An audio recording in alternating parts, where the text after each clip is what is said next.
A sharp cry cut through the terminal of Denver International like a glass splinter breaking in mid-air, and for a moment, everyone in Concourse C stopped moving.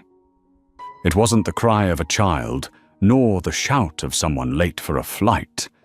It was the strained, cracking voice of a woman in her 70s, breathless and frightened, saying one thing that froze the air around her.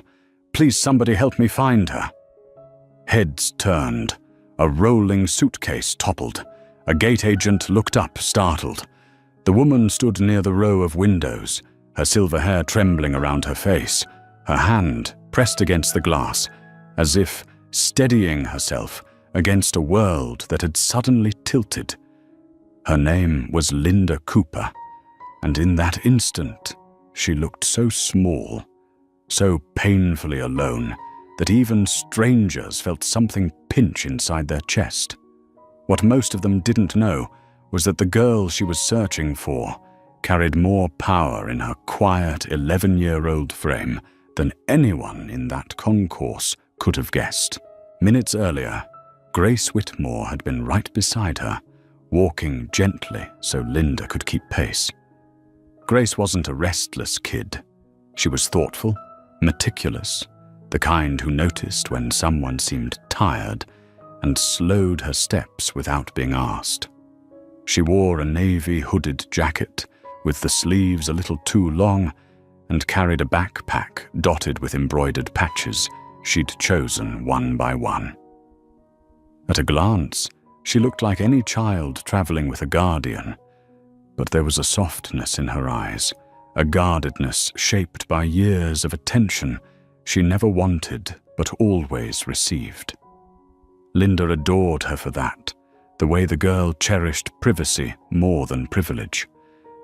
And yet somehow, somewhere between the security checkpoint and gate C-31, Grace had disappeared. Linda forced herself to breathe, her pulse racing against her ribs. Trained instincts from her years as a pediatric nurse kicked in first scan surroundings, keep voice. Steady, don't escalate fear. She whispered Grace's name again, softer this time, as though it might coax the girl out of thin air. A janitor pushing a mop bucket slowed concern etching his brow. "Mom, you all right?" he asked, gently. "She's missing." Linda managed her throat tight. "My girl was right here." The janitor nodded once and spoke into his walkie with surprising authority, his voice low but commanding, calling for assistance to gate C-31. It was the kind of voice that made people listen, the kind that didn't match the frayed collar of his uniform. Something flickered in Linda's worry-clouded mind, but her fear drowned it quickly. She turned, scanning the crowds again, and for a moment she thought she saw a glimpse of Grace's jacket near the escalators, a navy flash swallowed by a stream of passengers lifting toward the upper level. Then the intercom crackled overhead. "Attention passengers at Concourse C. If you are traveling with a minor named Grace Whitmore, please remain at your gate. Airport personnel are assisting." The announcement sent a rustle through the concourse. A few heads turned more sharply this time. The Whitmore name wasn't uncommon, but to those who read business papers or remembered the stories of the wildfire donation years prior, it struck a quiet chord. Some wondered if it could be that Whitmore family. Others shook the thought away, returning to their coffee cups and departure boards. After all, children went missing in airports all the time, misplaced between bathroom stops, distracted by souvenir shops, swept momentarily away by the tide of travelers. But this case wasn't ordinary, and the reason had nothing to do with wealth. Grace herself was only 50 yards away, standing at the mouth of a jet bridge she wasn't yet scheduled to board. She wasn't lost. She wasn't frightened. She was staring at something, or rather, someone who had stepped away from the boarding queue moments earlier. A man in his late 50s with a salt and pepper beard wearing a well-pressed charcoal coat stood rigidly with one hand braced on the wall of the jetway, his breathing shallow, his eyes unfocused. Grace had noticed him stumble as he scanned his boarding pass, then watched quietly when he pressed his palm to his chest as though testing whether his heartbeat was real. She didn't want to scare him, so she approached slowly, her voice soft and even. "Sir," she said, "are you feeling all right?" The man blinked, startled by the small voice cutting through his spiraling panic. He tried to straighten, forcing a dismissive laugh that cracked halfway out. "I'm fine. Just altitude. Or nerves. Nothing serious." His hand trembled against the wall. Grace's eyes dropped to the tremor, then returned to his. She didn't speak for a moment. She simply observed, and something in her stillness unnerved him more than any turbulence could. It was as though she could see straight through the calm he was trying to perform. Behind them, the jet bridge door swung open wider. A flight attendant with neatly pinned auburn hair stepped out, her brows knitting at the sight of the man's pallor. "Sir, do you need medical assistance?" she asked, her tone gently professional. He stiffened, shaking his head too quickly. "No, I don't want to lose my seat. I'm fine. Really." But he swayed again. Grace took a half step forward, as if moving into a spotlight she didn't seek, but somehow always found. "I think you should sit," she said softly. "Just for a minute." The attendant nodded and guided the man to an auxiliary seat near the jet bridge door. He lowered himself slowly, as though each hinge of his body had turned to rust. Moments later, 2 airport medical staff hurried down the jet bridge, summoned by the attendant's discreet call. One knelt beside the man, checking his pulse, asking questions he could barely answer. The other turned toward Grace and blinked in surprise. "Were you the one who found him, sweetheart?" she asked. Grace hesitated. She didn't like attention, but she nodded once. The attendant gave her a look that wasn't quite gratitude, not quite astonishment, but something in between.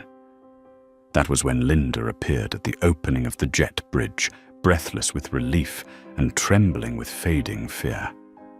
"Grace!" she exclaimed, her voice cracking under the weight of the minutes she'd lost. The girl stood slowly like someone returning from someplace far deeper than an airport walkway. Linda rushed forward and pulled her into her arms, smoothing the girl's hair with a shaking hand.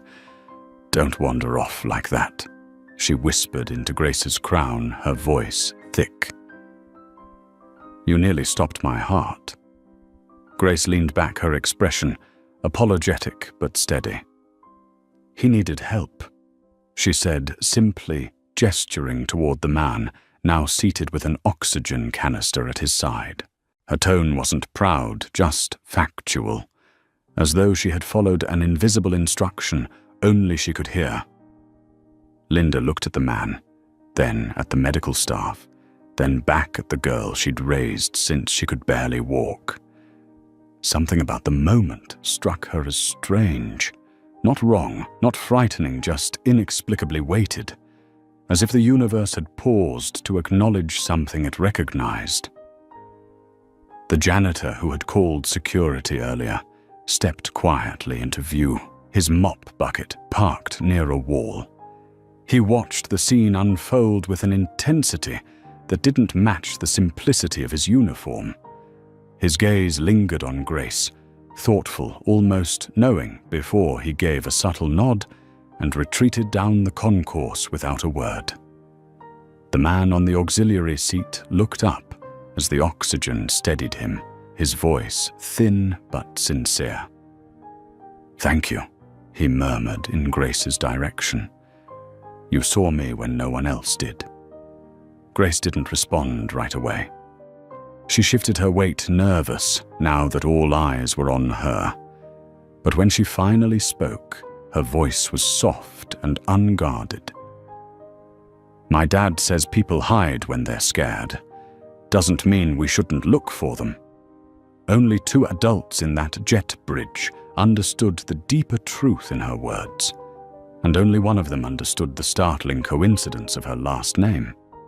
But neither spoke it aloud. Not yet. Some secrets reveal themselves slowly, like dawn creeping across the Rockies. And this secret, wrapped inside an ordinary child, was about to pull an entire plane into its gravity. Outside, the intercom announced pre-boarding for Flight 83 to Seattle. But inside the jet bridge, something had already begun. A shift. A ripple. The quiet start of a story no one on that flight would ever forget. Linda kept her arm around Grace as they stepped back into the concourse, the hum of rolling suitcases and boarding announcements swallowing the last echoes of panic.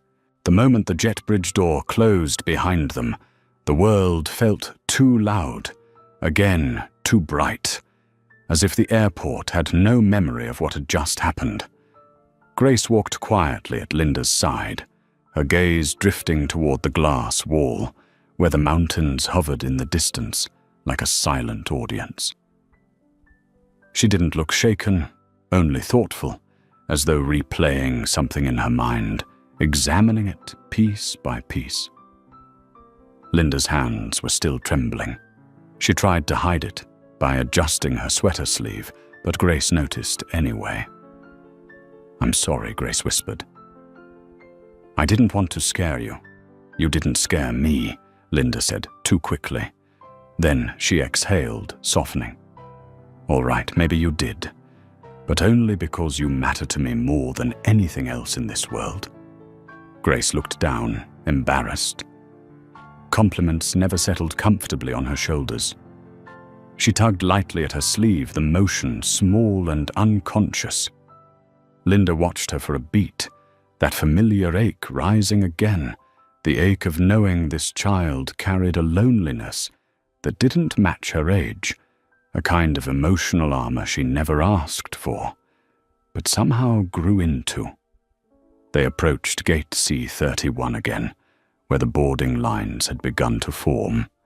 A middle-aged man in a windbreaker stepped aside to let them pass, giving Grace a small nod that seemed to carry more weight than the gesture required. The flight attendant from earlier, the auburn-haired woman, stood near the podium, scanning boarding passes with mechanical precision. But when she saw Grace, her expression changed subtly. Not awe, not pity. Something like respect. "You two all right now?" she asked, leaning in just enough so her voice wouldn't carry. "Yes," Linda said. "Thank you for acting quickly." The attendant smiled faintly. "We wouldn't have known so soon if she hadn't paid attention." She looked at Grace. "Most kids don't notice things like that. Adults, too, honestly." Grace shifted her weight, uncomfortable under the spotlight. He looked scared. His eyes didn't match his voice. The attendant blinked, caught off guard by the wording. She glanced at Linda again, as though trying to connect the child in front of her with the words she had just heard. Then she tapped her tablet, composed herself, and gestured toward the priority boarding lane. "You can pre-board whenever you're ready." Linda opened her purse for the boarding passes, but before she could hand them over, a voice cut through the hallway, a soft, steady baritone that carried the confidence of someone used to being obeyed. "Excuse me. Miss Cooper, is it?" Linda turned. Standing a few feet away was a man in a navy sport coat, clean-shaven mid-50s, with glasses that gave him a scholarly look. He smiled kindly, but with a curious edge, as though he had been studying them for a moment before approaching. "I'm Mark Ellery, Airport Operations.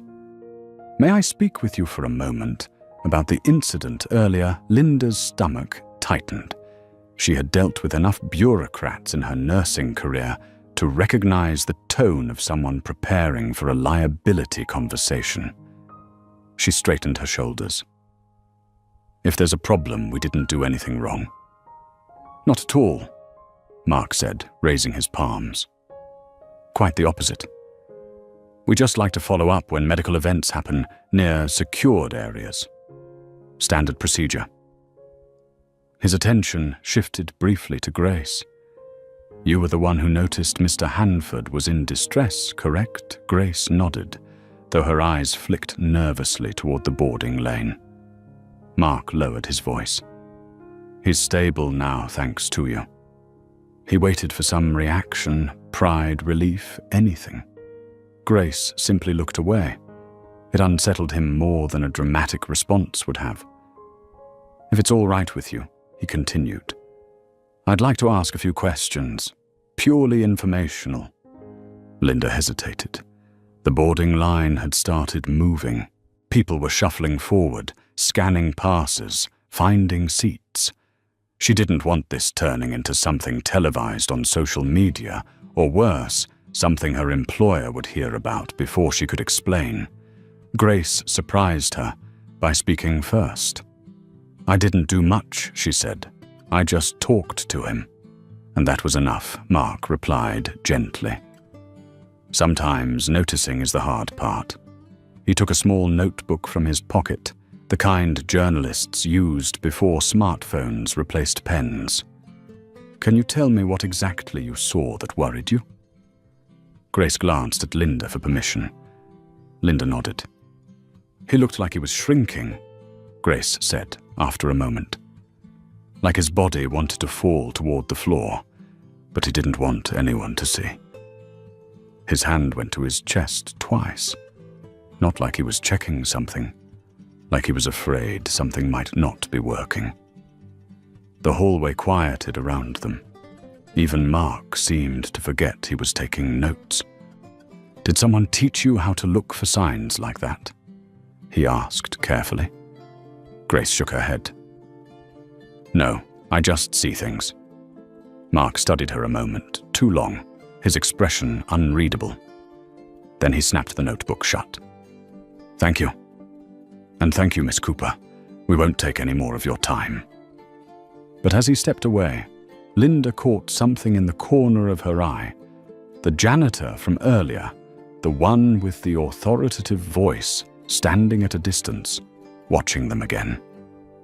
He made no move toward them, but he didn't pretend not to be interested. It was the second time she had seen him appear without a sound, as if gliding through the chaos unnoticed. When he realized she had spotted him, he dipped his head once more and rolled his mop bucket toward a service hallway. Something about him prickled at the edges of her instincts, like déjà vu nudging its way into her awareness. A boarding announcement crackled overhead. Flight 83 to Seattle is now boarding all remaining passengers. Linda collected Grace's backpack. Come on, sweetheart. We should get settled before the aisle fills. They walked down the jet bridge together, hand in hand this time. Grace glanced back only once toward the concourse where the janitor had stood before disappearing. For a brief instant, she felt a strange tug of recognition, as though she had seen him somewhere before, but the memory evaporated before she could grasp it. The flight attendant at the aircraft door welcomed them with a warm smile. You two must have had quite a morning, she said. Your seats are just up ahead, second row on the left. Grace stepped into the cabin and paused. The lighting was soft, the leather seats a muted grey, the kind of environment meant to calm travelers who needed quiet more than comfort.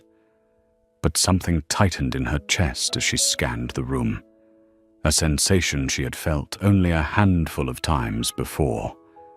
Not fear, not danger. Something else, something layered. She didn't know what it meant yet. Linda gently nudged her forward. What is it? Grace hesitated. Nothing, she whispered, but her voice held a small tremor. As they approached their seats, A man seated across the aisle looked up from his newspaper.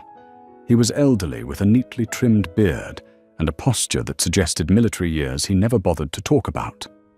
He watched Grace for a moment, his gaze steady, but not unkind.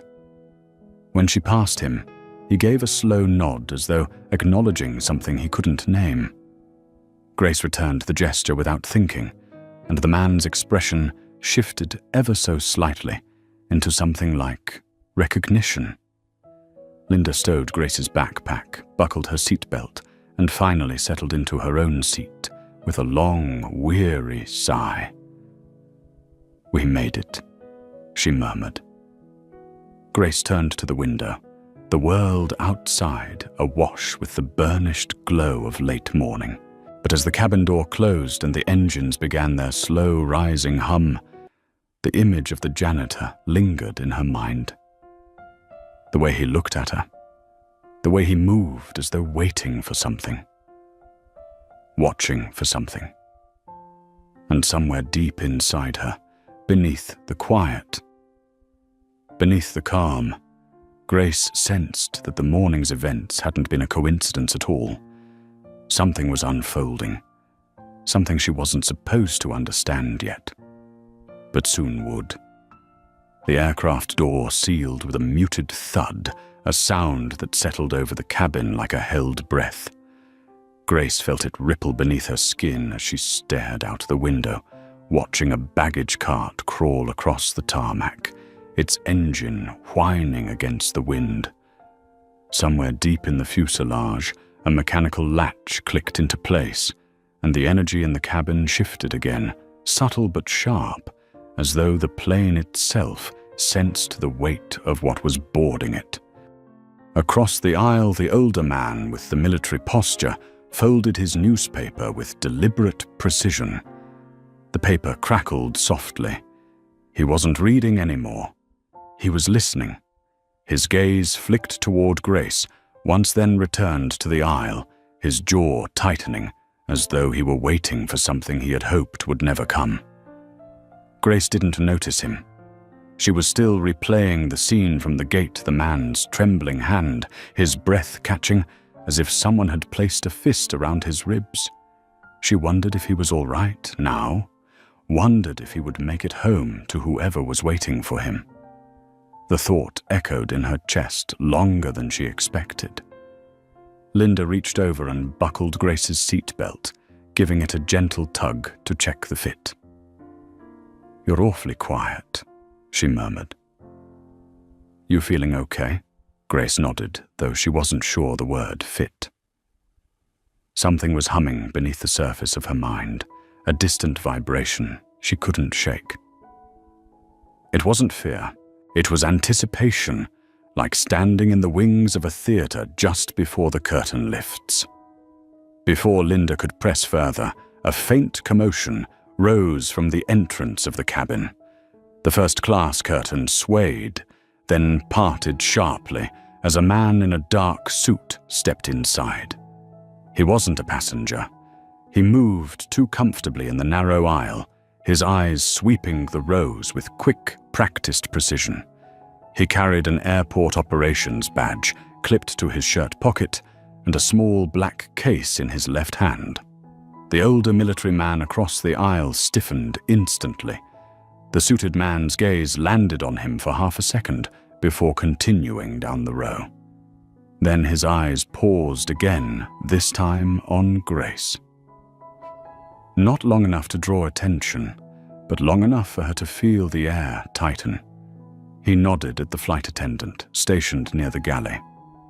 She stepped aside without a word, letting him pass. Linda whispered, "What now?" But no one answered. Grace watched the man approach the rear of the first-class cabin, pause, then turn his head to scan the passengers again, as if comparing faces to something only he could see. When his eyes brushed hers once more, a tiny shiver traced her spine. The attendant cleared her throat. "Ladies and gentlemen, we're finishing up pre-flight checks. Please stay seated while we finalize preparations to push back from the gate." The suited man leaned toward the attendant, speaking softly. She nodded, her expression tightening. Then she stepped forward, her professional smile returning, but thinner this time. "Is there a Mr. Dalton Avery on board?" she asked. The military man raised his hand, slow and steady. The guilt in his eyes flickered so faintly that only someone watching him as closely as Grace could have caught it. The suited man approached. "Mr. Avery, may I speak with you for a moment at the front of the cabin?" Dalton Avery didn't move. "Is this about the situation earlier?" he asked quietly. The suited man hesitated a beat too long. "We just need to verify some information before takeoff."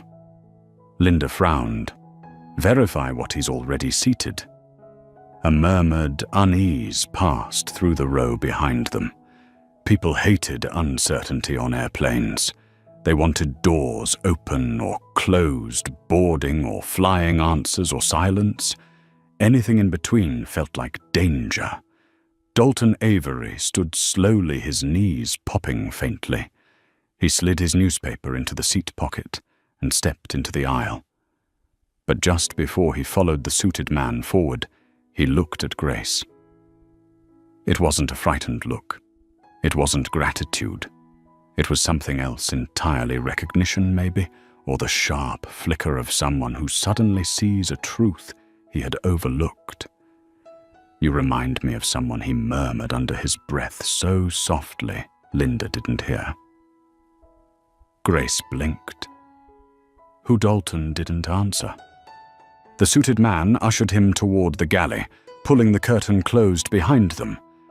Linda exhaled, annoyed. Airports get stranger every year. Grace didn't reply. Her mind was pulling threads together, one by one, though she didn't yet know what tapestry they were forming.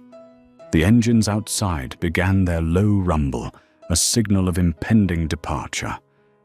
The cabin lights dimmed slightly, settling into the warm, welcome glow airlines use to ease passengers into flight. People shifted, adjusted seat belts, reached for magazines. Normalcy returned to the surface, but under it Grace felt the ripple again. The curtain at the front moved, then stilled. Dalton Avery didn't return. After another moment, the suited man reappeared and walked briskly back toward the jet bridge door. He tapped his radio twice, muttering something into the receiver. A few seconds later, an airport police officer stepped into the cabin entrance. Grace felt her breath hitch. The tension in the air sharpened, growing denser, like the thickening of storm clouds before lightning splits the sky. Linda's hand found Grace's instinctively. "It's fine," she whispered, though her voice trembled. "They're probably just sorting paperwork." Grace knew better. Even at 11, she could sense when something wasn't right. And something here felt deeply, dangerously wrong. The officer joined the suited man at the front. They spoke in low tones. The curtain swayed again, and Grace caught a glimpse of Dalton Avery standing stiffly, hands at his sides, shoulders squared with the humility of someone who had accepted a consequence long ago and had been waiting for it to arrive ever since. The attendant stepped into the aisle. "Ladies and gentlemen, we're going to have a slight delay before departure. Please remain seated." A groan moved through the rows, but before Linda could mutter her frustration, the suited man's voice cut through the cabin. "Miss Grace Whitmore and Guardian Linda Cooper, could you both come to the front of the cabin for a moment, please?" The world narrowed into a single fragile instant. Every head in the first two rows turned towards them. Not with recognition, not with judgment, with curiosity. Grace looked at Linda, confused. Linda shook her head. There must be some mistake. But the attendant was already approaching her polite smile, stretched thin with tension. "Please," she said quietly. "It's important." Grace slid out of her seat, her small hand folded tightly into Linda's, and followed the attendant toward the front. As they approached the curtain, Grace felt the hum again, louder now, as if her own heartbeat had grown a second rhythm beneath it. The attendant pulled the curtain gently aside. Dalton Avery was standing there, flanked by the officer. His expression had softened the hard military lines, easing into something almost fragile. When he saw Grace, he let out a slow, unsteady breath. "It's her," he said quietly to the officer. "She's the one." The officer looked at him, then at Grace, then back again. "Sir, we need concrete identification, not instinct." Dalton swallowed his voice, breaking just slightly. "You don't understand. She looks just like her." The suited man stepped between them, addressing Linda. "Miss Cooper, please don't be alarmed. Mr. Avery has made a claim. We need to clarify before the flight departs. He believes he recognizes your child from a missing persons case filed years ago." Linda froze. Grace's pulse slammed against her ribs. Dalton Avery raised his hand slowly, as though reaching across years he could not reclaim. "She's the image of my granddaughter," he whispered. "The one we never found." The plane went silent, as though the air itself was holding its breath, and Grace felt the world tilt beneath her feet. Grace didn't understand at first. The words drifted toward her like pieces of paper blown across a hallway, weightless but sharp enough to sting when they landed. Granddaughter? Missing. Years ago. The syllables clung to the air in front of her, shimmering with something between grief and disbelief. Linda reacted before she did. "That's impossible," she said, stepping protectively in front of Grace. Her voice carried the firmness of a woman who had lived through hospital emergencies and knew when to lock her fear behind a steel door. "Grace has a family. She isn't." Dalton Avery raised a trembling hand. "I know what I see," he whispered. "Those eyes, they're the same. Exactly the same." The officer beside him shifted, uncomfortable with the emotional weight gathering inside the narrow galley. He glanced toward the suited airport official, as if hoping for a clean procedure to hide inside. But nothing about this moment was procedural. The flight attendant stood nearby, frozen between duty and compassion. Grace's voice finally found its way out, small and careful. "I'm not your granddaughter." Dalton's face broke, not with anger, but something far worse, a hope he didn't want, but couldn't stop from rising. "You might not know," he said gently. "You were so young when she vanished, barely older than a toddler." Linda bristled. "This is outrageous. You can't approach a child with claims like—" But Grace tugged at Linda's sleeve. "Let him talk," she said softly. Linda turned, startled. "Sweetheart, you don't owe him, I know." Grace's voice remained soft, but her eyes were fixed on Dalton with a steadiness that made everyone in the galley pause. "I just want to understand." Dalton's hand fell to his side. He exhaled the sound, old and worn. "Her name was Lily. She disappeared from our family's cabin in Oregon. There was a snowstorm, footprints we couldn't follow, no signs afterward. Years of searching, years of nothing." He swallowed hard. "And then I board a plane today, and I see you. Same jawline, same way of tilting your head, even the way you walk." Grace didn't move. Her breath was shallow, but her eyes didn't leave his face.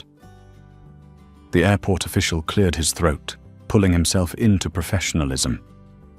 "Mr. Avery, we understand your distress, but identification cannot be based on appearance alone. We need facts, not emotion." Dalton nodded shakily. I know. But please just let me ask her something." His gaze returned to Grace. "Do you have a birthmark here?" He touched his right collarbone. A small crescent shape. Lily had one. Linda stepped in sharply. Absolutely not. Her voice was a hiss, her restraint stretched thin. You are not interrogating a child. Dalton dropped his hand, as if burned. The officer placed a steadying palm on his arm, guiding him slightly back. The space widened between them, enough for Grace to breathe again. But inside her, something fluttered. Not recognition. Not memory. Just a pulse of curiosity, faint but persistent. Grace turned to Linda. May I talk to him for a moment? No. Linda said instantly, but Grace lifted her chin. Not defiant. Just clear. I want to. It took only a second for Linda to understand that Grace wasn't acting out of fear or sympathy. She was acting out of the same instinct that led her to the man in distress earlier. She saw pain and moved toward it, not away. Linda exhaled shakily. Fine. 1 minute, and I'm staying right here. Grace turned back to Dalton. What do you remember most about her? Dalton blinked, surprised by the question. He searched for an answer, and when he found it, his voice softened into something fragile. She used to hum when she was thinking. Not a melody anyone knew. Just a sound she made for herself. The quieter the room, the louder she hummed.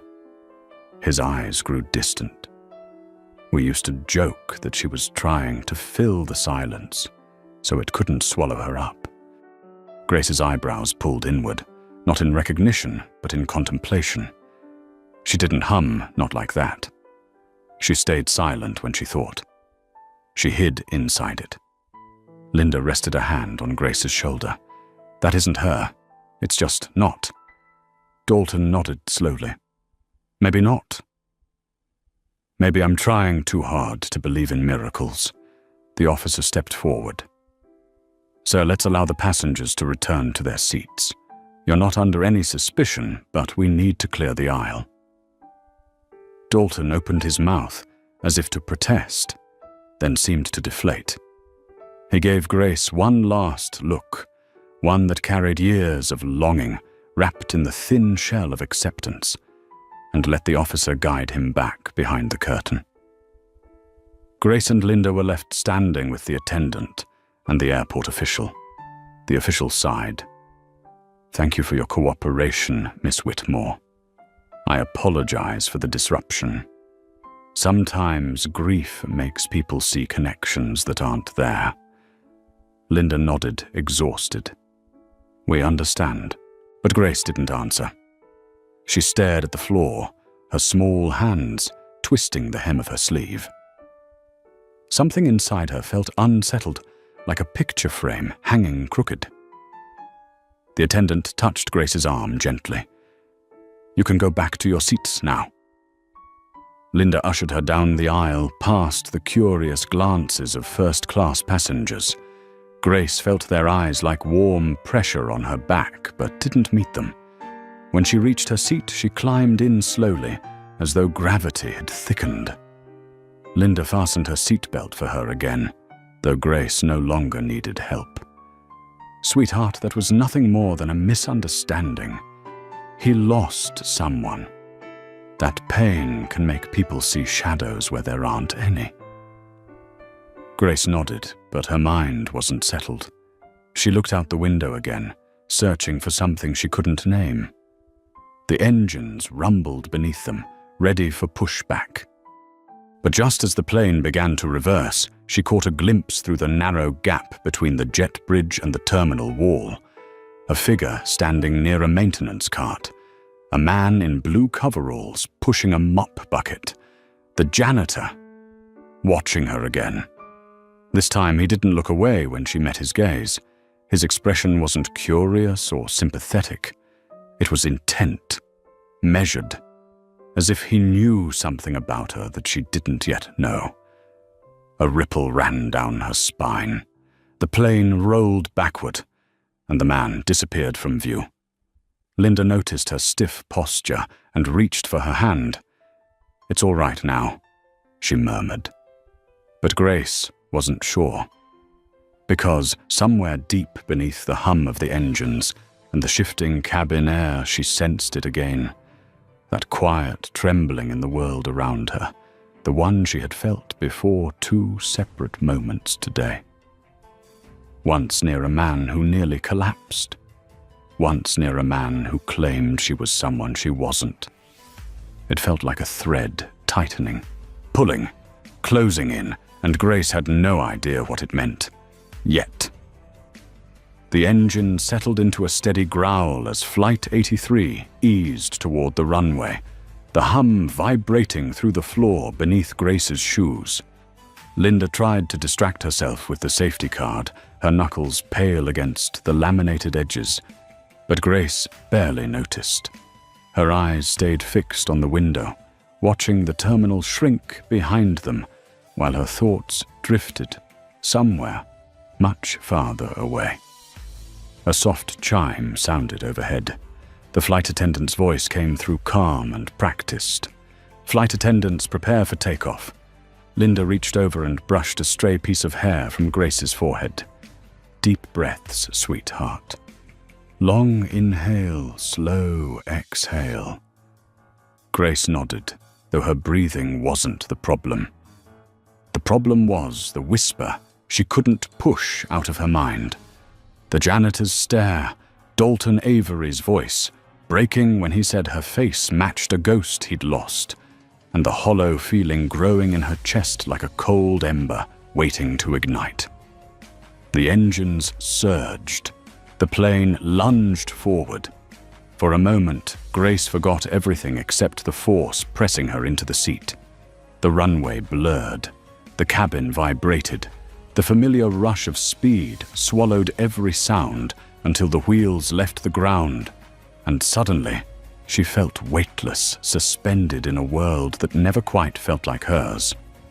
When the seatbelt sign finally dimmed, Linda released a shaky breath, rubbing her palms on her jeans as if to scrub away the tension. "We made it," she whispered. Grace didn't respond. She kept staring at the thinning clouds outside her reflection, faint against the glass. It was strange seeing herself like that, half ghost, half child, caught between sky and memory. Across the aisle, Dalton Avery's empty seat sat like an unanswered question. The older military man returned to reading his newspaper, though he hadn't turned a page since takeoff. His sharp eyes flicked from headline to headline without absorbing a word. Every so often he glanced in Grace's direction as though waiting for something, though he never held her gaze long enough for her to notice.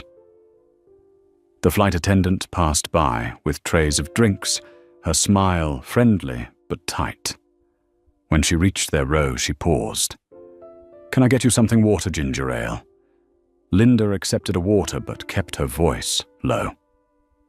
"She's fine. Just tired." Grace didn't contradict her.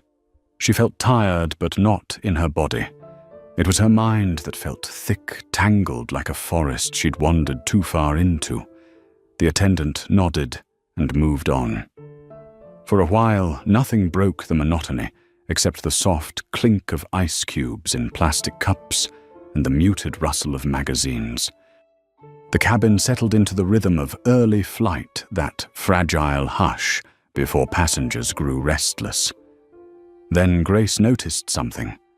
The plane was leveling out, but her left ear still hummed faintly more than pressure or altitude should have caused. It wasn't painful. It wasn't noise from outside. It was the same sensation she'd felt twice already that day. A ripple, a pull, a warning. She shifted in her seat, glancing up the aisle. The curtain to the galley swayed slightly. Not from movement, there wasn't a draft.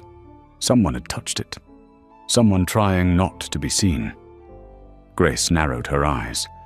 Linda noticed her stiffening. "What's wrong?"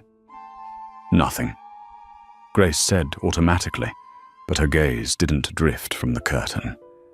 At the same time, the older military man folded his newspaper with a crisp snap. His head tilted just slightly, the motion so subtle most people would miss it. But Grace felt the shift of his attention, like a change in air pressure. He sensed it too.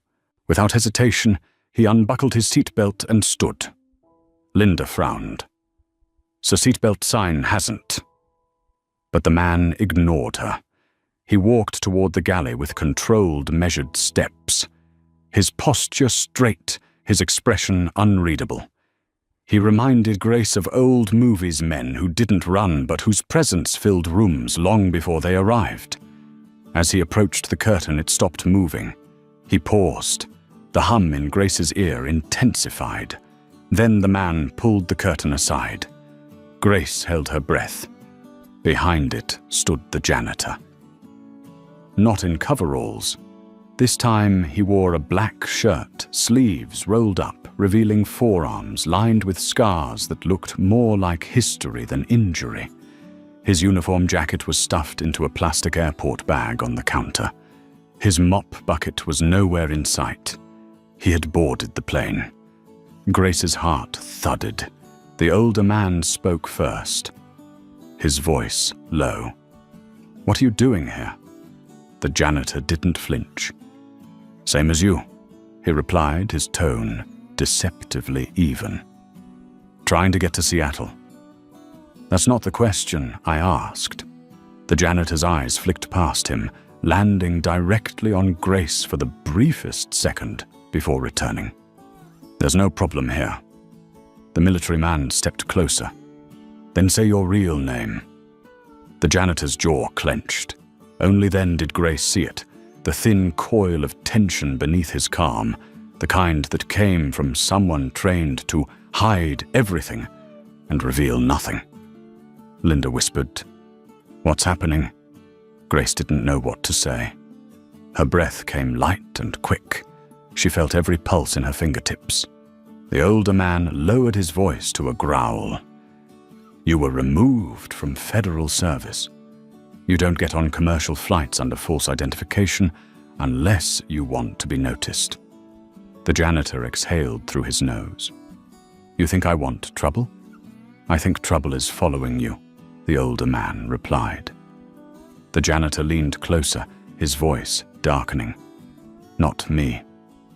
Her. Both men turned their heads almost imperceptibly toward Grace. Cold washed through her. Linda stiffened, eyes widening. "Absolutely not." She snapped, rising halfway from her seat. "Get away from us." The janitor stepped back but didn't retreat. "She's not in danger.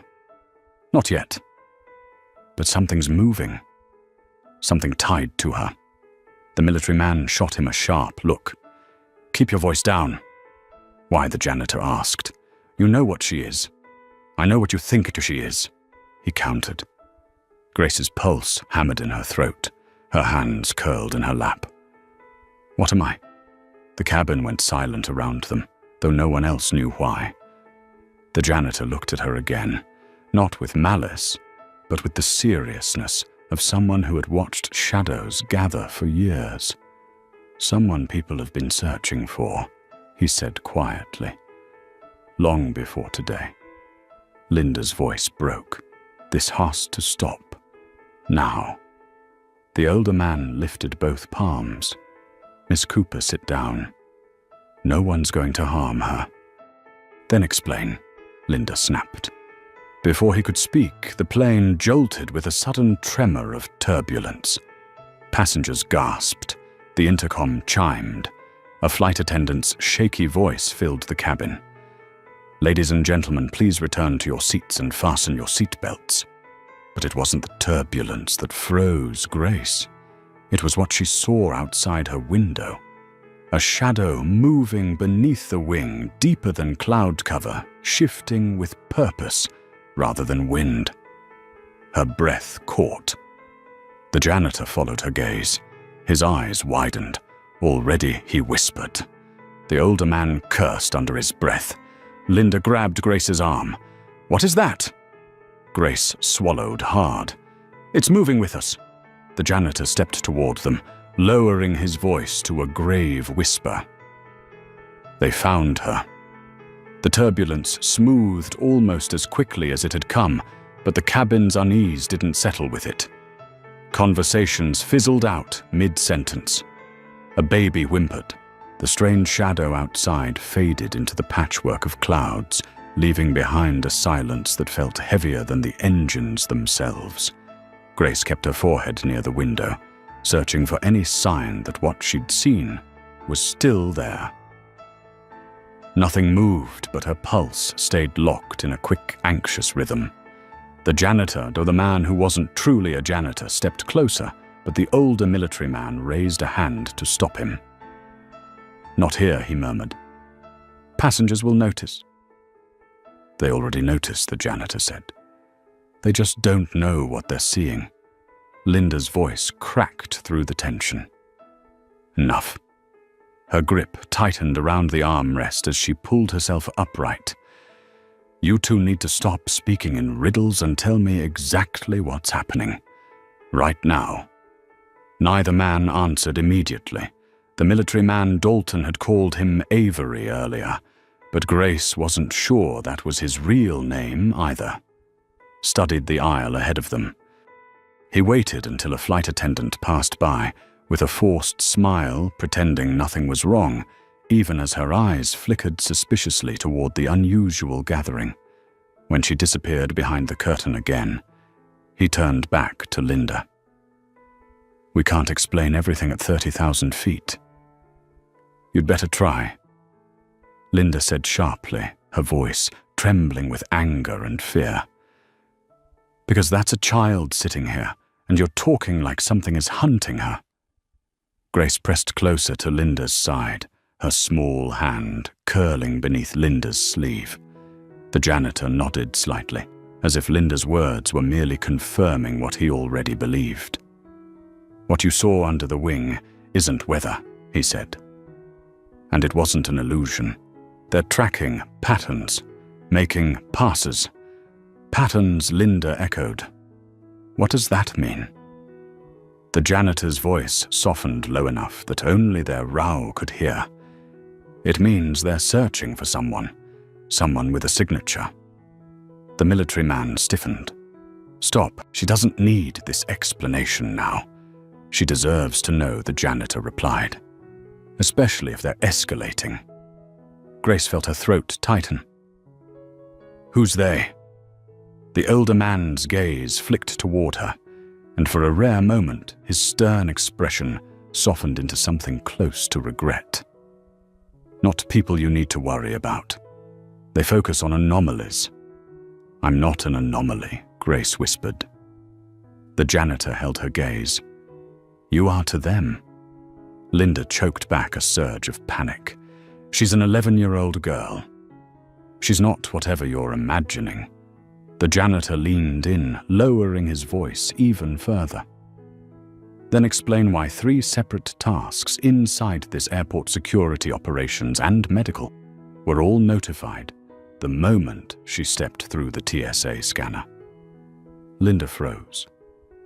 "What are you talking about?" "Her boarding pass flagged twice," he continued. "Not because of the name printed on it, but because the system couldn't match her biometric readings to its archives. That doesn't happen unless someone's searching for her from the outside." Grace's breath shortened. She hadn't known her palms were sweating until she felt the dampness in her sleeves. The older man shot the janitor a warning look. "You're turning speculation into fact." "No," the janitor replied. "I'm turning fact into urgency." The plane jolted again, just a quick dip this time, but half the passengers gasped. A flight attendant hurried down the aisle, reassuring people that turbulence was normal, nothing to worry about, everyone. Please remain seated. But Grace wasn't fooled. She shifted her gaze back to the clouds outside. The shadow was gone, yet the feeling the pull had grown stronger, like a distant humming beneath her heartbeat. Linda looked from Grace to the two men, her eyes filling with something fierce. If either of you knows why she's being dragged into whatever this is, you need to start talking. The older man pressed his lips together, thinking. Then he reached into his breast pocket and withdrew a small metal dog tag, old tarnished edges worn. He held it in his palm, letting the light catch the engraving. It wasn't a name. It wasn't a rank. It was a symbol, an unbroken circle intersected by a single vertical line. Grace stared at it, her breath lodged somewhere between awe and dread. "What is that A mark?" he said. "From a classified program dissolved almost 2 decades ago. One designed to identify young children with unusual cognitive profiles. Exceptional perception? Unexplained intuition?" Linda's voice dropped to a whisper. "You think she's part of that?" "No," he said. "I think someone believes she is."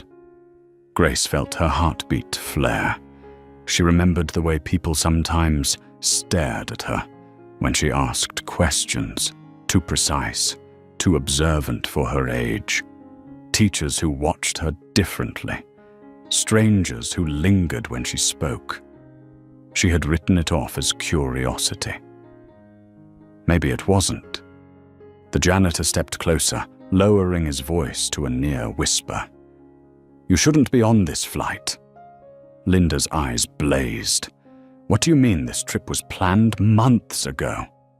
"Not by the right people," the janitor said. "Plans can be intercepted, rewritten, redirected." Grace looked up at him. "Who redirected us?" He waited a long moment before answering.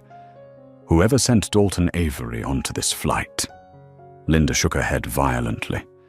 "No, that man lost someone. That's all. He's grieving."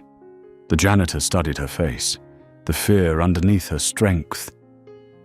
"You think he approached you by accident?" Grace's breath hitched sharply. The older man finally spoke again, though his tone had thinned into something almost weary. "I served in that program. I watched it fall apart. I watched the damage it caused. And I watched what happened to the children involved." His jaw tightened. Only one was never found, the one they spent the most resources trying to locate. Linda wrapped an arm around Grace so tightly that it bordered on painful. "She is not part of whatever you're describing. She has a past, a childhood, a father." Her voice began to shake. "I raised her." The janitor nodded slowly. "I don't doubt that. And none of this has to threaten who she is. But if someone out there believes she carries what they're looking for, then they won't stop." Grace felt the ripple again. A shudder rolled through the plane, subtle, almost gentle, but she knew it wasn't turbulence. The shadow outside reappeared for a split second before dissolving into the clouds like ink thinning in water. Her voice trembled when she spoke. "Why me?" The janitor met her gaze. Calm, steady, unflinching. "Because you saw a man collapsing before anyone else did. Because you sense things that haven't happened yet. Because you walked into a jet bridge today, and for a moment the world seemed to hold its breath." Linda pressed her forehead to Grace's temple. "No. No. She's just a bright, kind girl. That's all." The older man looked almost sad. "Sometimes that's how it starts." Grace closed her eyes for a moment, gripping the armrests. When she opened them, the shadow beneath the wing had returned closer this time, tracking them. Her voice came out barely above a whisper. "What do they want?" The janitor looked toward the window, his expression grim. "To see if you're the one they lost, or the one they feared you'd become." The shadow beneath the wing vanished again as if slipping behind an unseen curtain, but Grace could still feel it trailing them, an invisible thread tugging at the edges of her thoughts. The cabin buzzed with quiet conversation and the soft hum of the engines. but she sensed an undercurrent deeper than noise. Something was watching, measuring, waiting. Linda held her hand tightly, her palm damp with fear she couldn't hide anymore. "We're landing soon," she murmured, trying to sound steady. "Once we're on the ground, nothing can touch us. Airports are secure. People are everywhere." The janitor gave a small, almost sympathetic shake of his head. "Crowds don't stop them. Crowds hide them." Linda stiffened. "Stop saying 'them' like she's being hunted by ghosts." The older man, Avery, leaned forward, lowering his voice even further. "They're not ghosts. They're federal contractors, off-the-books units, the kind of people hired to erase mistakes the public was never meant to know existed." Linda stared at him, horrified. Mistakes Grace swallowed hard. "You mean children?" The janitor's eyes flickered. "One child. Years ago." Avery rubbed the bridge of his nose, exhaustion etched in each movement. The program wasn't designed to create danger. It was designed to understand a hyper-intuitive cognitive strain, exceptional perception, early pattern recognition, heightened empathic reading. His voice shifted, growing quieter. The project led manipulated data, forced outcomes. Some of the children broke under the pressure. Grace's stomach clenched. What happened to the one who disappeared? Avery hesitated, searching for words that wouldn't crush her. They believed she could sense intention before it surfaced, that she could predict conflict. But children shouldn't be tested like that. She ran before anyone could stop her. "And they never found her," the janitor added. "They've been watching for similar neurological signatures for years." Linda's voice sharpened. "You think she's that child after all this time?" The janitor glanced again at Grace, his expression unreadable. "I think someone believes she could be." Grace's pulse drummed fast inside her ears. Her memory reached back, trying to grasp something, anything that might tie her to what they were saying. But all she found were shadows of feelings she couldn't name. The world had always felt slightly louder to her, slightly closer, as though meaning lived beneath the surface of things and whispered to her when others weren't listening. But that didn't make her someone's missing experiment. Linda squeezed her hand. "None of this changes who she is. Grace has a father. She has a home. She has a past." The janitor's gaze locked onto hers with unsettling intensity. "Have you ever wondered why her adoption papers weren't filed through the county office?" Linda's breath left her in a rush. "That's none of your business." Avery looked sharply at the janitor. "You checked her records." "I checked the gaps," the janitor said.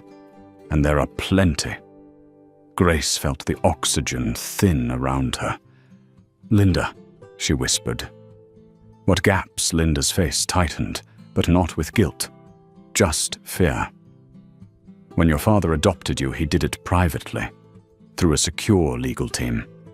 Some wealthy families do that to protect children from media exposure. It doesn't mean anything is wrong." "But you never met my father before the adoption," Grace said slowly. "No," Linda whispered. "Was he at the courthouse?" "No." "Did he tell you where he found me?" Linda closed her eyes. "He told me everything I needed to know." The janitor's expression softened just a fraction. "She deserves the truth, Miss Cooper." Linda's voice cracked. "The truth is that she is my girl, and no organization, no lost child, no shadow under any wing is going to take her away." Grace leaned against her, grateful for the warmth, but something deeper gnawed at her, a quiet, steady ache. People didn't cling to lies with that kind of desperation unless they were terrified the truth might be stronger. Another tremor rippled through the fuselage, mild enough that most passengers mistook it for turbulence. But Grace felt the difference. It didn't vibrate through the cabin, it vibrated through her. The janitor turned toward the window, eyes narrowing. They're matching altitude. They're close. Avery tensed. We need the pilot to reroute. And tell him what the janitor snapped quietly. That a classified reconnaissance drone is shadowing the plane to identify an 11-year-old girl's neurological imprint. Linda's breath hitched. This is madness. No, Avery said. This is cleanup. Grace felt her heartbeat quicken. What do they do when they find the wrong child? The janitor didn't answer. Avery did. They monitor. They observe. Usually they leave people alone once they confirm they're not the one they want. And if they think, I am Grace, whispered. Neither man spoke. The silence told her enough. A sudden chime rang overhead. The intercom crackled. The captain's voice came through tight and uneasy. Ladies and gentlemen, we've been instructed to hold our current altitude for a few minutes before beginning our descent into Seattle. Please remain seated with your seatbelts fastened. A hold order at this stage of flight was unusual. Avery muttered, they requested the delay. Linda shook her head violently. How they don't control air traffic. When the right people called, the janitor said, things move. Grace pressed her hand against the window. The clouds glowed bright white around them, but beneath the softness, she sensed something metallic, something deliberate. The janitor pulled a slim device from his pocket, cupping it so no one else could see. Its tiny screen pulsed with faint red dots. One flickered directly beneath their coordinate line. Confirmed, he said. They're scanning for biosignatures. Avery tensed. They never come this close unless they're certain. Linda's voice cracked. Certain of what? The janitor lifted his eyes to Grace, and for the first time all day she saw fear inside them, not for himself, but for her. That she's the missing one, he said quietly. That she's Lily. Grace felt the name hit her like a sudden drop in altitude, a swift plunge that pulled the air from her lungs. Lily. The syllables echoed inside her chest, foreign, yet strangely familiar, like a melody she'd once heard in a dream but couldn't place. Linda's grip on her shoulder tightened until it almost hurt. Her voice trembled. No, Linda whispered. She's not that child. She's not part of anything you're describing. The janitor, who had shed every trace of his earlier disguise, met Linda's eyes with a gentleness that contradicted his grim words. I'm not saying she is. I'm saying they believe she might be. And belief is enough to trigger pursuit. Avery scanned the aisle, making sure no passengers were watching. Most were distracted by the announcement, murmuring anxiously among themselves. The engines hummed with a low, constant vibration, but Grace felt something underneath it, another rhythm, quieter, insistent, as though the air around her had picked up its own heartbeat. We can't sit and wait for whatever is out there to decide who she is, Avery murmured. If they match her biosignature, they'll initiate contact. Contact, Linda repeated, horrified. The janitor shook his head. Not with words. Grace swallowed hard, her voice barely audible. What happens if they think I'm her? Avery hesitated. Then he spoke with a quiet honesty that made Linda shiver. If they think you're Lily, they won't let you disappear again. Linda stood abruptly. I'm going to speak to the pilot. Right now. He needs to know Avery caught her arm before she could move. If you tell the pilot any of this, he'll notify air traffic control. They'll reroute us or request an emergency landing. If that happens, we lose control over who meets us when we land. The janitor added, And they'll be waiting. Linda sat back down, shaking her voice, cracking with frustration. Then what do we do? Just sit here while you talk in circles. Grace turned from the window.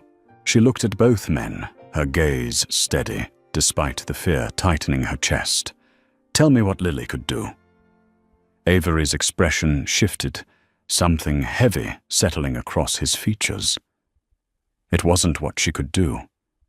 It was what she noticed, what she sensed.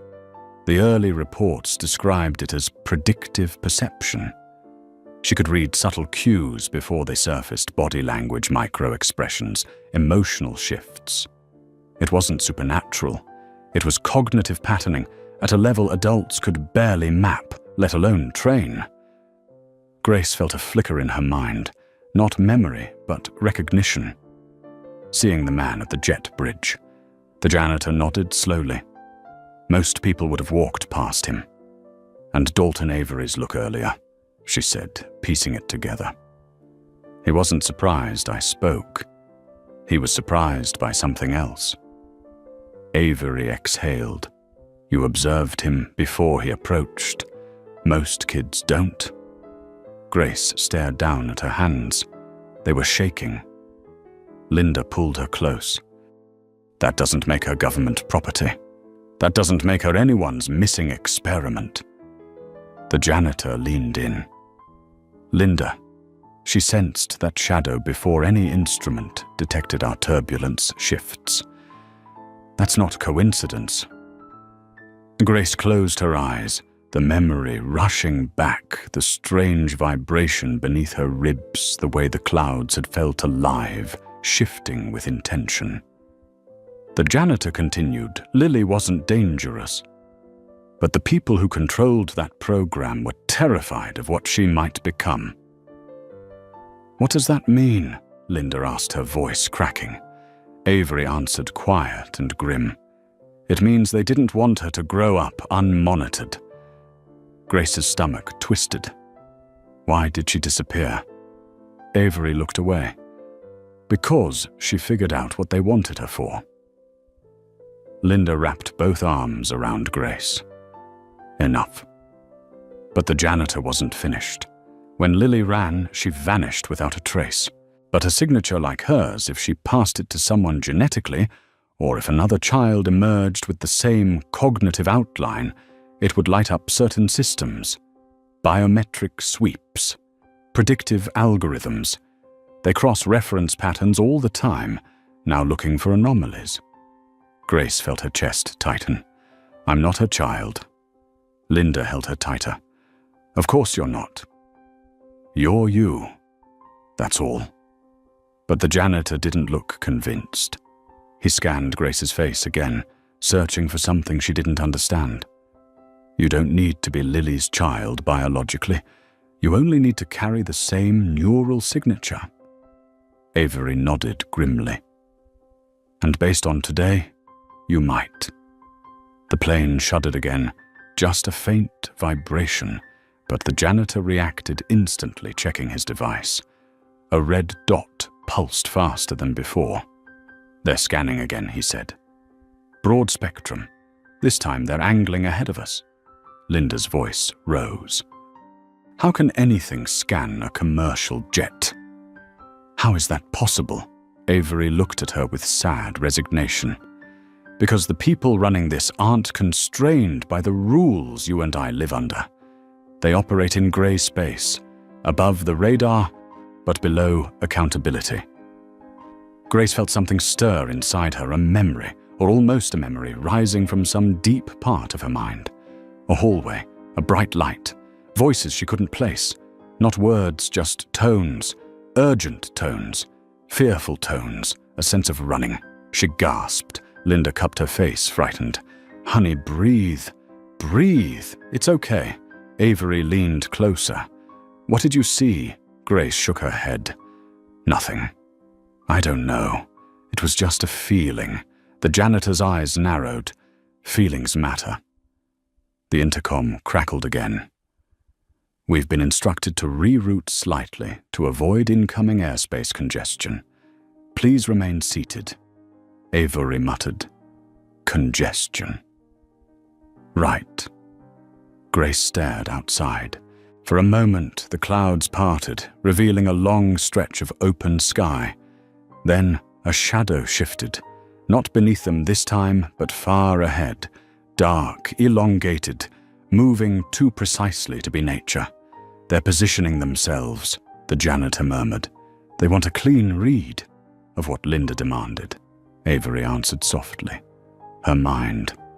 Grace felt a cold wave of dread sweep through her, but underneath it came something else, a clarity, a strange, quiet certainty. What happens, she whispered, if they're sure I'm not Lily? They leave, the janitor replied. And if they decide I am, she asked. Avery hesitated. Then they take an interest. Linda's eyes filled with terror. Over my dead body? The janitor leaned forward, lowering his voice until it was barely audible.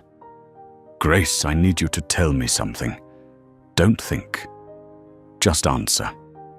When you look at that shadow, what do you feel? Grace looked back at the window.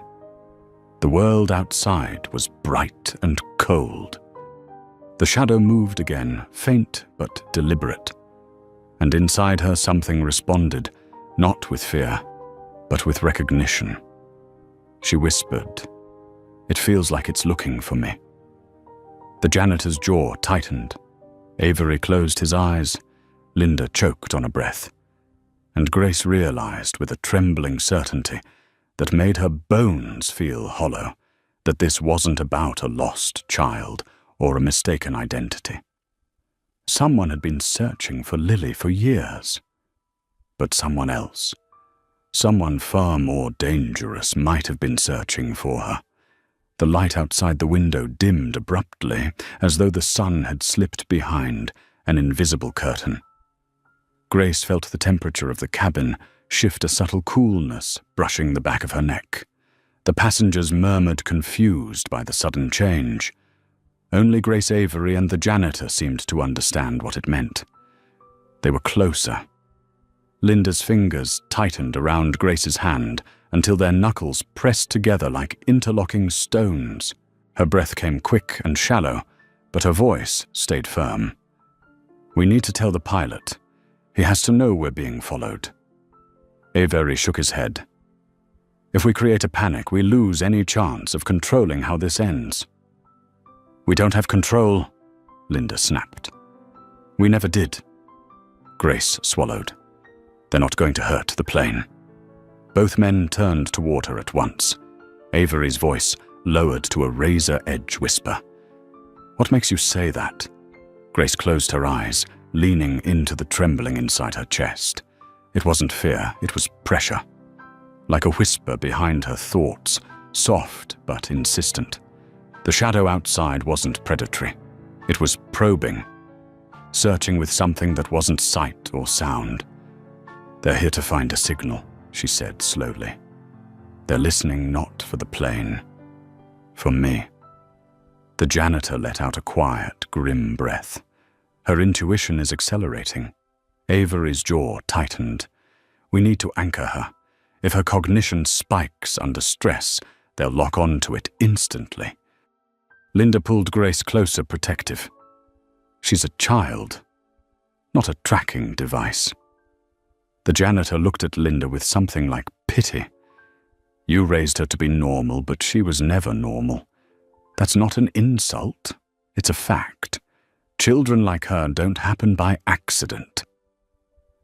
Grace pressed her palms together, trying to steady her heartbeat. She didn't want to be special. She wanted to be safe. She wanted the world to feel still again. A small vibration shivered through the fuselage, a nearly imperceptible tremor. But Grace felt it more than she heard it. It was like someone knocking gently but persistently on the edge of her mind. Look, she whispered. The clouds outside parted again. This time the shadow wasn't beneath them. It was above. A sleek, dark shape slid through a break in the atmosphere with the smoothness of a shark gliding along the surface of deep water. It reflected almost nothing, absorbing the sunlight around it. There were no markings, no lights, nothing that suggested commercial or military design. The passengers who caught a glimpse pressed their faces to the glass, startled murmurs rising like sparks. "What is that? Another plane?" "No markings." "What is it?" Linda grabbed Grace's shoulders. "Don't look at it. Please." But Grace couldn't look away. The humming in her chest thrummed harder, pulling at her thoughts.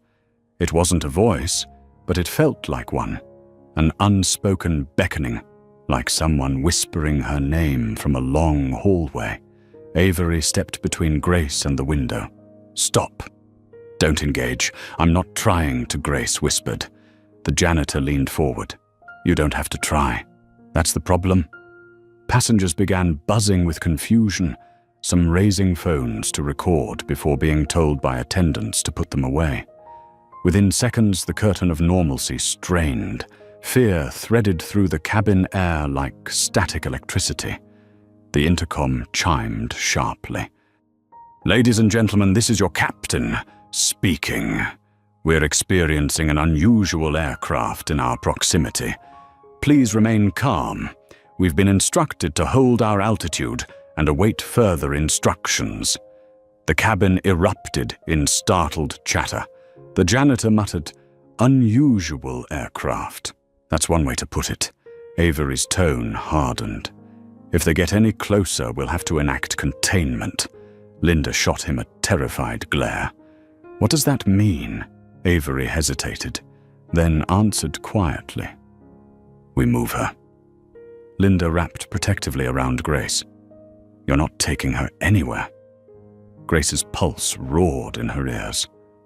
"What does containment mean?" Avery crouched to her level, his voice steady but grim. "It means we put physical distance between you and whatever is trying to lock onto your signature." Grace blinked. "But we're on a plane." "Yes," he said, "which makes this far more complicated." The janitor checked his device. The red dot representing the aircraft pulsed faster now, brighter.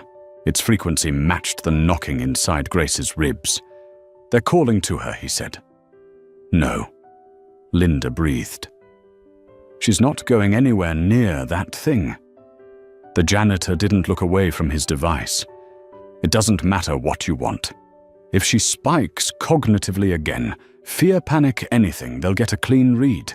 And once they confirm her identity, they'll initiate retrieval." Linda's voice broke into a whisper. "Retrieval of who?" The janitor finally looked up. "Lily." Grace squeezed her eyes shut.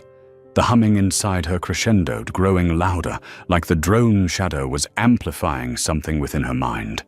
She felt heat rising at the base of her skull, a prickling sensation, a pressure that felt almost electrical. Then, a flash. Not of memory, of something else. An image, clear and sharp, as real as the seat beneath her. A narrow room, bright light overhead. A child, small, frightened, running down a long corridor, boots echoing behind her. A woman shouting. A door slamming, a hand grabbing her wrist. Grace gasped, jerking forward. Linda caught her. "Honey, Grace, talk to me." Grace shook her head rapidly. "I saw something," what Linda pleaded.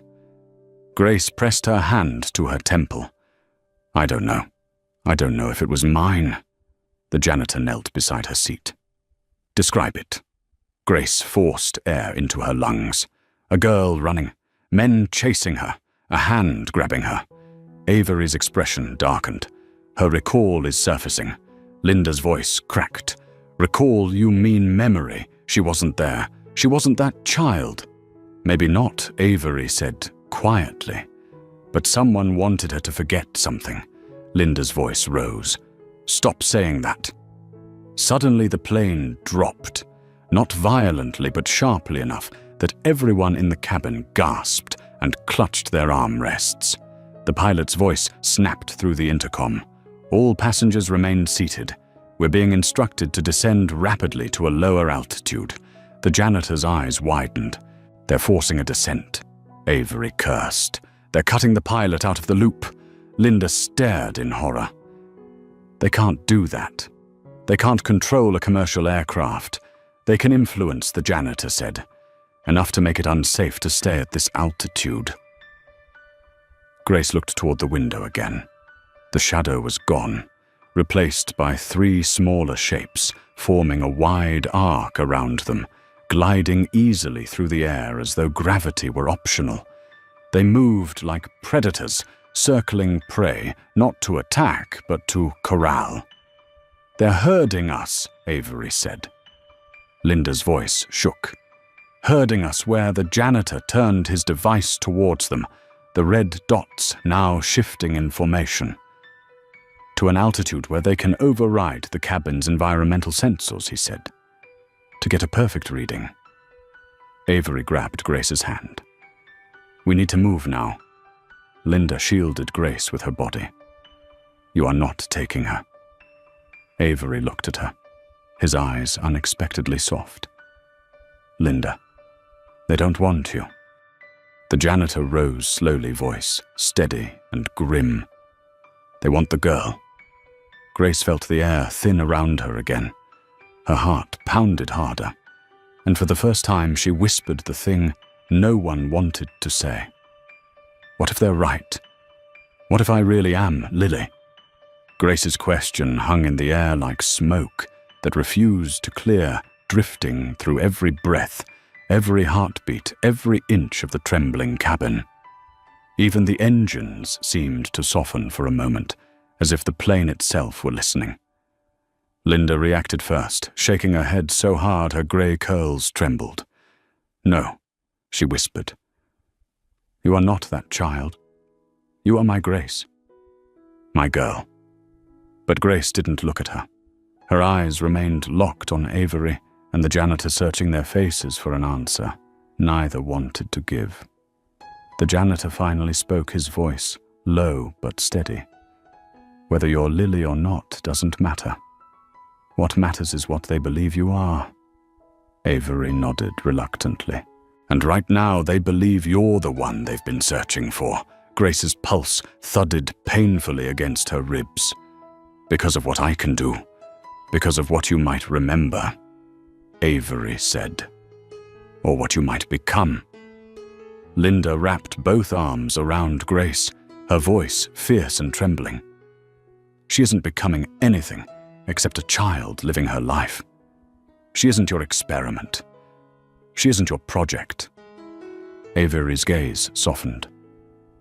"I know. But those men up there," he gestured toward the ceiling, toward the silent shapes circling beyond the clouds, "they don't see her as a child. They see her as unfinished data." A shiver traveled down Grace's spine. She glanced out the window, only to flinch back as one of the aircraft glided closer. It moved with predatory grace, silently pacing them, a sleek shadow scanning the cabin with a cold, purposeful focus. For a split second, Grace met her own reflection, superimposed over the dark shape outside, small, frightened, and strangely familiar. Her voice shook. "If they take me, what will they do?" The janitor answered with the truth. "They'll try to finish what was started." Linda's breath hitched horror, tightening her grip around Grace. "Over my dead body," she rasped. "We are getting off this plane, alive. Together." The cabin lurched again as the aircraft dropped another few hundred feet. Passengers gasped and clutched their seats, unaware of the true reason behind the turbulence. The intercom crackled the captain's voice, thin with strain. "Ladies and gentlemen, we've been directed to alter course again, due to unexpected airspace complications. Please remain calm." Avery rose halfway from his seat, steadying himself with the headrest. "They're pushing us lower, down to where they can interface." Linda's voice shattered. "Interface with what?" The janitor answered grimly. "With her." Grace pressed her palms to her temples as another sharp pulse of sensation shot through her mind. Her vision doubled, then cleared, revealing flickering impressions she didn't recognize. Bright rooms, echoing footsteps, a woman's hand gripping hers, a man shouting from somewhere she couldn't see. "I'm remembering something," she whispered, trembling. "But it feels like it belongs to someone else." "That's how memory resurfacing works," Avery said gently, "especially if trauma buried it." Linda cupped Grace's face, tears threatening to spill. "Sweetheart, listen to me. You don't have to remember anything. You don't have to be anything except who you choose. They don't get to decide your identity." Grace nodded, but her breathing quickened. Each inhale felt shallower than the last. The knocking sensation inside her chest recurred louder than before. "They're close," she whispered. The janitor checked his device. The pulses were nearly solid now, blinking rapidly. 10 seconds until full scan alignment. Avery turned toward the aisle, scanning for an exit that didn't exist. "We need to disrupt her neural activity. Anything to scramble the signature." Linda's voice cracked. "She's not a machine. She's a child." "That's why it has to be gentle," Avery replied. "We don't need to hurt her. We just need to confuse them." The janitor snapped his fingers. "Pressure shift." Avery blinked. "Yes.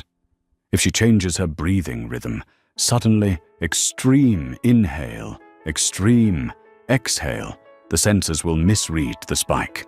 Linda looked between them, horrified. "You want her to hyperventilate?" "No," Avery said calmly. "We want her to reset, like rebooting a system." Grace understood faster than Linda did. She'd spent a lifetime noticing things. Small things, invisible things, things other people ignored because they didn't feel the world humming the way she did. "What do I need to do?" she whispered. Avery knelt beside her. "You're going to take one long inhale through your nose. Hold it for 5 seconds, then release sharply. Then repeat. It forces your brain into a pattern that looks irregular to them." Grace nodded. She drew in a long, trembling breath.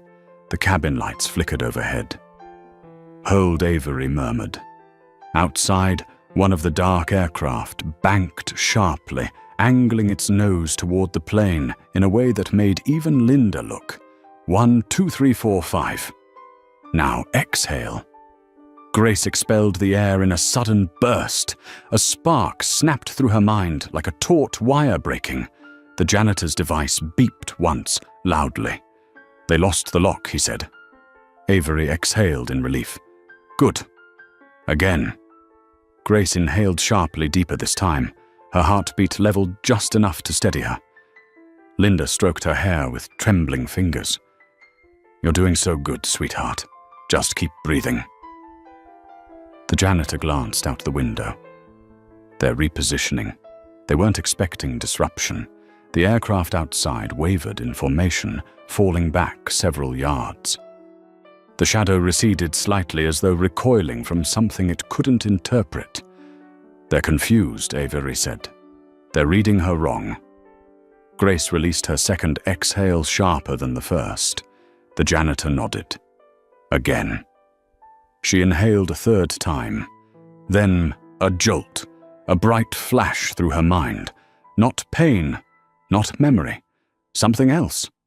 A sudden image of a girl in a white corridor, not running this time, standing still, looking back, her eyes the exact shade of Grace's own. Grace froze mid-breath, the image searing itself into her chest. Linda whispered, "Sweetheart, keep going." Grace lifted her head slowly, her voice barely audible. "I saw her." Avery stiffened. "Saw who Lily Grace whispered. She looked like me. Exactly like me." Linda recoiled. "It's the stress. It's not real." "You're not." Grace didn't blink. She wasn't running. She wasn't scared. She was waiting.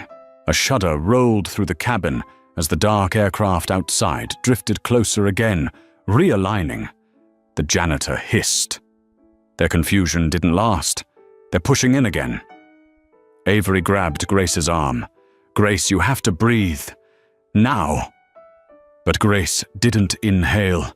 She stared at the window, her voice trembling. "She's not gone. She's still out there somewhere." Linda shook her head violently. No. Grace, listen to me. You are here, with me."